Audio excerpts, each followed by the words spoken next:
Hey, welcome back everybody. This is Rooney Lin, and today after a long busy weekday at my university, semester 2 of just finished week 5, and once again returning to brilliant.org for another interesting educational video for all of you that I'm going to present you today. So today on brilliant.org, yes, I'm going to continue with this programming and CS chapter, speak the language of computers. So with the pointer here that I'm displaying right now, functions in Python, what I'm going to do some exercise is this chapter, right? So I'll click on it.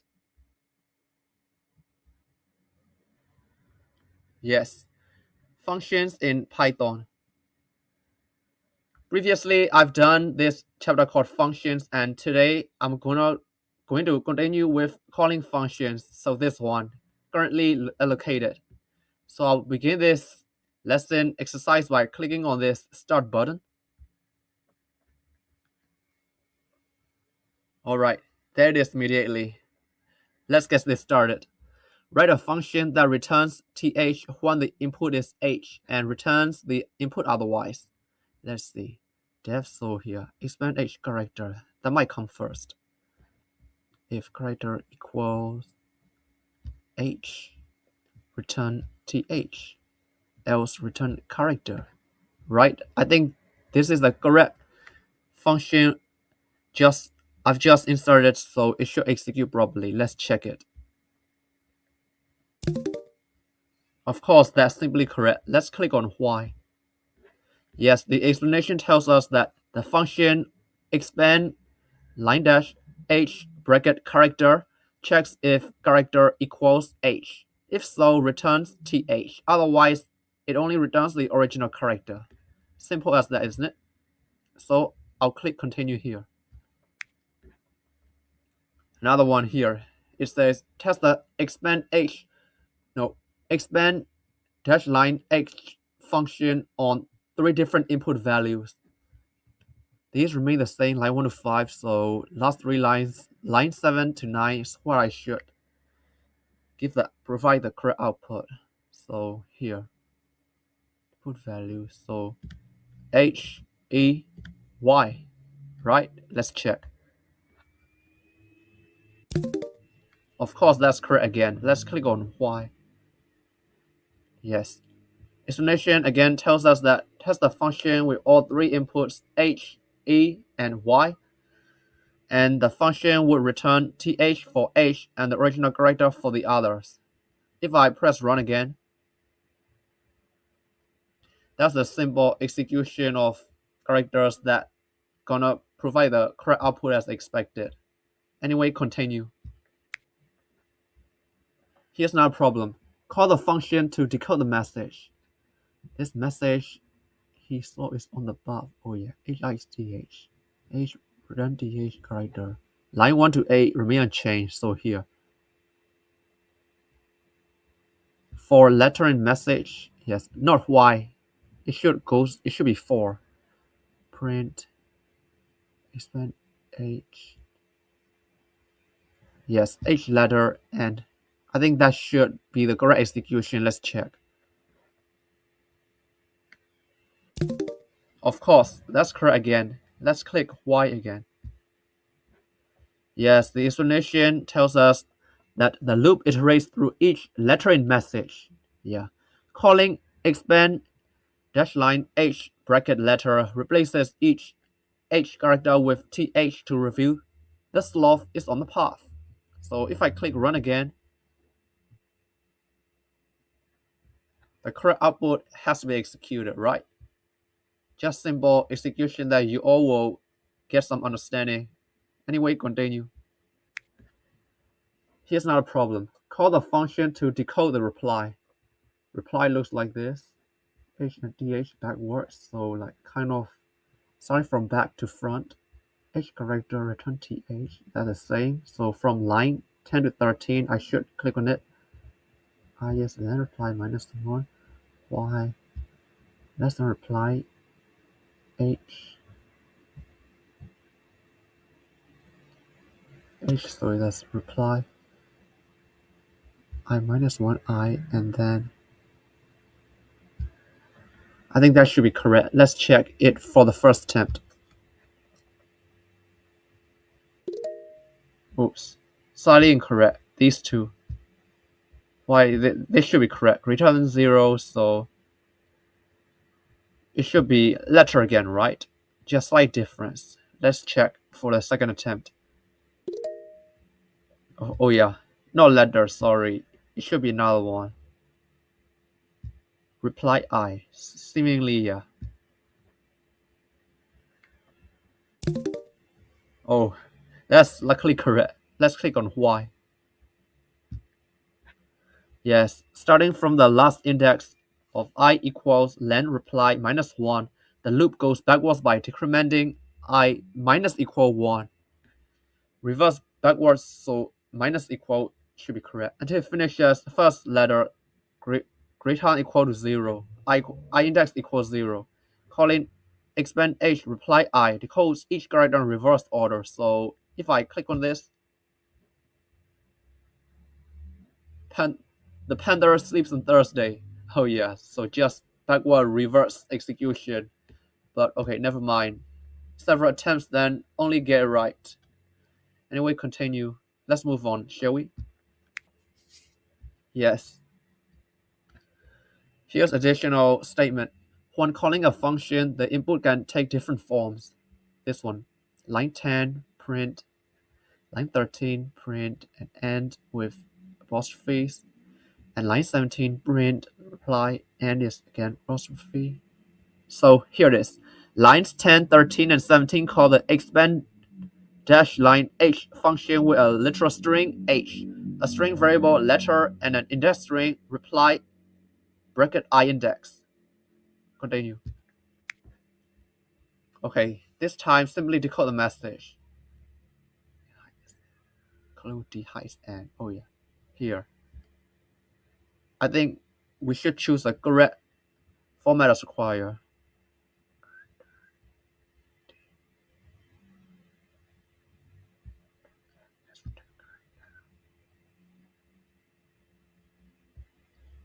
I think this is the correct format. Let's check it, shall we? Of course, that's correct. Let's click on why. Yes, the explanation tells us that the function expand line dash d bracket character checks if character equals d. If so, it returns end. Otherwise, it returns the original character. Calling expand line dash d bracket letter for each letter decodes the entire message completely. So if I press run, yes, it says the panda can handle the islands. So PDA bracket like D is replaced by ENDN, so that correct upper message has to be executed. Anyway, continue. Okay, this time decode the reply. Clue is D height and every other letter is noise. Okay, D and return character. Lines 10 to 13, why should be? Let's see.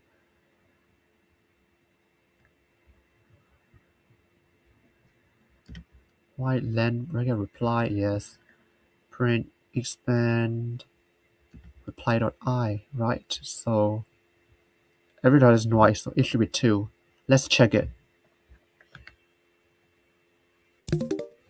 Oh yes, that's correct again. Let's click on why. Yes, the loop skips every other character so that I press equals is 2 to fit out noise. Calling the usual expand line dash d bracket reply I that index on the remaining characters expands d to end has to be replaced to decode the reply. It's like from the start to end, so less than no more reply until total number of index has been filled. Plus minus 2 equals 2, so noise letters has to be figured out. If I press run again, the bandit wanders in Scotland. Correct output message has to be executed. Anyway, continue. Yes, here's another additional statement from this functional exercise. You call functions with different inputs to decode messages. Calling functions is key to writing modular scalable programs. Only this line 12 here is highlighted. Print bracket expand line dash d bracket reply.i index and apostrophe until the nth number of index to the number of characters in the given statement has to be executed. Right, simple as that, but let's move on then. Continue to see what's next. Oh yes, finally time for skill check once again, as I'll be encountering 3 different write this questions here on 3 tabs, so that's what I'm going to move on now. Continue. Wait. Alright, there it is. Finally, complete the missing output. Character equals D, then end. That's simple. It should be end straight away. Let's check. That's simply correct, yeah? Why? When the input character is D, the if branch runs, so expand D returns end. D is to be replaced by AND, A-N-D. Simple one, right, isn't it? Continue to the next one. Oh, what is wrong with this program? You should remove every other letter, replace the D's with N's. Right, that's right, prosody, D hides and every other letter is noise. Less than reply, D reply, and oh yeah. What a function, whole replies input single letter, oh yeah. Replace the D's, just print the letters are not noise. This is correct, but this isn't. Just single letters, whole reply is input. I think that's the incorrect procedure. Let's check. Of course, that's a great explanation. So why? Yes, the call expand D reply must input the whole string, not reply bracket I, single letter at index I. Oh yes, input the whole string. Entire execution is something that is incorrect here, so you better watch out.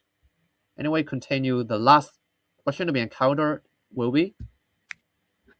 Yes. Okay. We should fix this program. You should remove every other letter and replace the D's with an D's. I equals 0.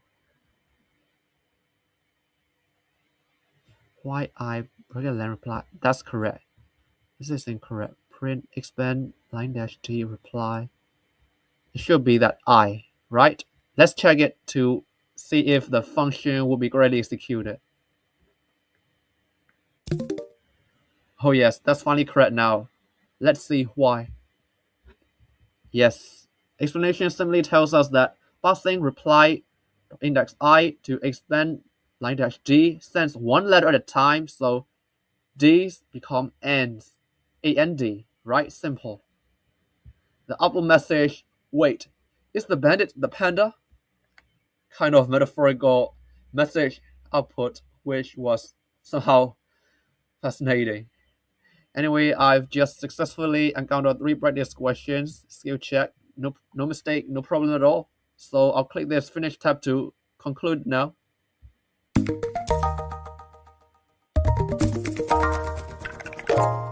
Lesson complete. As a result, as usual, I've gained 155 XP experience points. Continue. Don't worry about this session. I'm not going to present this time. Sorry. So I'll click on it.